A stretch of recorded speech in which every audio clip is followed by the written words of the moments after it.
فن شاعری کے ایسے ایسے یونیک، ایسے بے مثل شاہپارے اعلیٰ حضرت علیہ رحمہ نے تصریف فرمائے کہ آپ خود غور کر لیں، کبھی سنا کہ 4 زبانوں کے اندر نعت لکھی گئی؟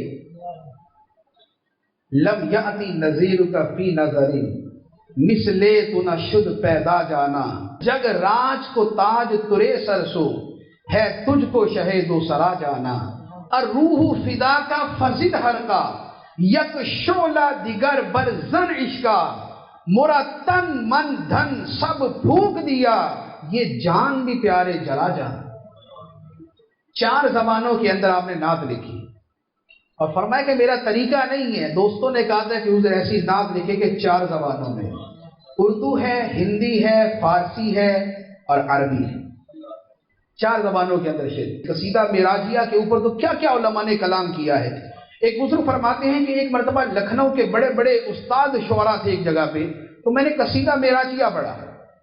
وہ سرور کشور رسالت جو عرش پر جلوہ گر ہوئے تھے، نئے نرالے طرف کے ساماں عرب کے مہمان کے لیے تھے، غبار بن کر نثار جائیں کہاں اب اس رہ گزر کو پائیں، ہمارے دل حوریوں کی آنکھیں فرشتوں کے پر جہاں بچھے تھے، تبارک اللہ یہ شان تیری تجھی کو زیبا ہے بے نیازی، کہاں تو وہ جوش لن ترانی کہاں تقاضے وصال کے تھے۔ تو یہ قصیدہ پڑھ کے سنایا، پوچھا کہ اس کی زبان کے بارے میں کیا کہتے ہیں، اس کی اردو کیسی، اس کا ادب کیسا، اس کی سلاست کیسی، اس میں روانی کیسی۔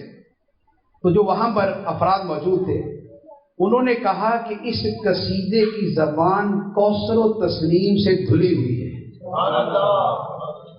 جنت کے پانیوں سے دھلی ہوئی ہے، اتنی شستہ، اتنی شائستہ، اتنی نفیس، اتنی خوبصورت، اتنی روانی، اتنی سلاست، اتنا اعلیٰ ادب، اتنا بہترین الفاظ کا چناؤ اور اتنا حسن ترتیب ہے کہ گویا یہ کلام کوثر و تسنیم سے دھلی ہوئی زبان سے لکھا گیا ہے۔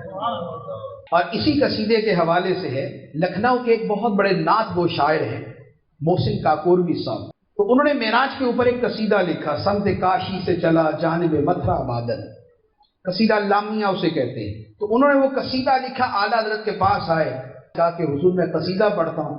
فرمایا میں نے بھی لکھا، پہلے وہ سن لیتے۔ انہوں نے کہا جی حضور آپ پہلے بیان فرمائیں۔ تو اعلیٰ حضرت نے پھر وہ قصیدہ پڑھا، اور جب وہ قصیدہ پڑھا، محیط کی چال سے تو پوچھو کدھر سے آئے کدھر گئے تھے، گمان امکان کے جھوٹے نقطوں تم اول آخر کے پھیر میں ہو، محیط کی چال سے تو پوچھو کدھر سے آئے کدھر گئے تھے، سراغ عین و متاں کہاں تھا، نشان کیف و الا کہاں تھا، نہ کوئی ساتھی نہ کوئی راہی نہ سنگ منزل مرحلے تھے۔ تو اعلیٰ نے جب یہ قصیدہ پڑھ کے سنایا تو انہوں نے اپنا قصیدہ لپیٹ لیا۔ فرمایا حضور آپ کے اس قصیدے کے بعد اپنا قصیدہ نہیں سنا سکتا،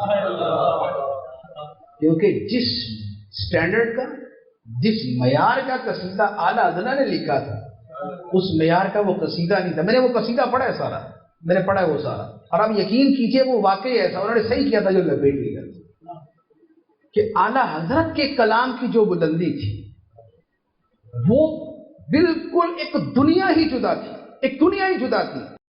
تو یہ شاعری کے اندر، یہ علم شاعری، فن شاعری میں اعلیٰ حضرت کا مقام کہ ظہر سے عصر کے درمیان 67 اشعار کا قصیدہ لکھ دیا۔ پھر اعلیٰ حضرت رحمہ کے کلام کے اندر جو شاعری ہوتی ہے اس کے بہت سی اصناف ہوتی ہیں، بہت سی اقسام ہوتی ہیں، اس میں یعنی کہ چھوٹی بہر، بڑی بہر، نغمگی انداز، یہ ساری چیزیں ہوتی ہیں۔ اعلیٰ حضرت علیہ رحمہ کے کلام کی جو روانی ہے اور جو اس میں ایک نغمے کی کیفیت ہے، جو ایک نغمے کی کیفیت ہے، نغمے کی کیفیت سے مراد یہ ہوتا ہے کہ ایسا لگ رہا ہوتا ہے کہ جیسے کلام نہیں ہے بلکہ آبشار بہ رہی ہے، کوئی جھرنا بہ رہا ہے، کوئی خوبصورت ہلکی سی ٹھنڈی سی بارش برس رہی ہے، کوئی دریاؤں میں روانی ہے، کوئی سمندر میں تلاطم ہے، کوئی بجلی کی گرج ہے، کوئی بادلوں کے اندر روشنیاں چمک رہی ہیں۔ اعلیٰ حضرت کیا فرماتے ہیں، اب اس کلام کی روانی دیکھیے، وہ کمال حسن حضور ہے کہ گمان نقص جہاں نہیں، یہی پھول خار سے دور ہے، یہی شمع ہے کہ دھواں نہیں۔ میں نثار تیرے کلام پر، ملی یوں تو کس کو زبان نہیں۔ وہ سخن ہے جس میں سخن نہ ہو، وہ بیاں ہے جس کا بیان نہیں۔ تیرے آگے یوں ہیں دبے لچے فصحاء عرب کے بڑے بڑے، کوئی جانے منہ میں زبان نہیں، نہیں بلکہ جسم میں جان نہیں۔ وہی لامکاں کے مکیں ہوئے، سر عرش تخت نشیں ہوئے، وہ نبی ہیں جن کے ہیں یہ مکان، وہ خدا ہے جس کا مکان ہے۔ یہ ہے کلام کی روانی۔